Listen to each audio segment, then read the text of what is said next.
వేడుకొనక మునుపు నేను ఉత్తరం ఇచ్చేదను. హల్లెలూయా.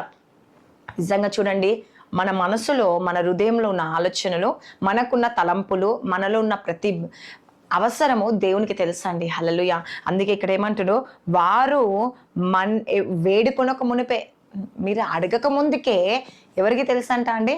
దేవునికి తెలుసంట. హల్లెలూయా. ఈరోజు నువ్వు ఏదైతే అడగాలనుకుంటున్నావో, దేని కొరకైతే నువ్వు ప్రయాసపడుతున్నావో, దేని విషయంలో చింతిస్తున్నావో, అయితే దేవుడు ఈరోజు నీతో మాట్లాడుతూ ఉన్నాడు. హల్లెలూయా.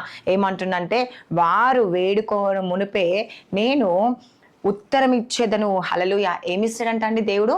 మీకు ఉత్తరం ఇస్తాడంట. హల్లెలూయా. చూడండి ఎంత గొప్ప దేవుడు కదండి. ఈరోజు మరి చాలా మంది అనుకుంటా ఉంటారు, నా మనసులో ఇంత బాధ ఉంది, ఇంత వేదన ఉంది, మరి ఎవరికి చెప్పుకుంటే తీరుతుంది అని చెప్పేసి బాధపడతా ఉంటారు. కానీ దేవుడు ఏమంటుండే ఇక్కడ, మీరు నన్ను అడగక ముందుకే, వేడుకోక మునిపే నేను మీకు ఏం చేయబోతున్నాను?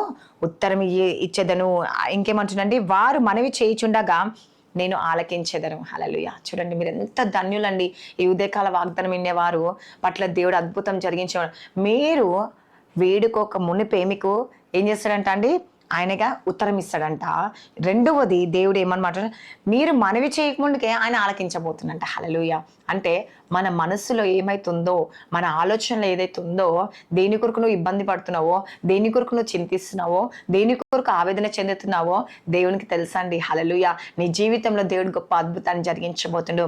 మన దేవుడు ఆశ్చర్యకరుడు, అద్భుతకరుడు, ఆలోచనకర్త అండి.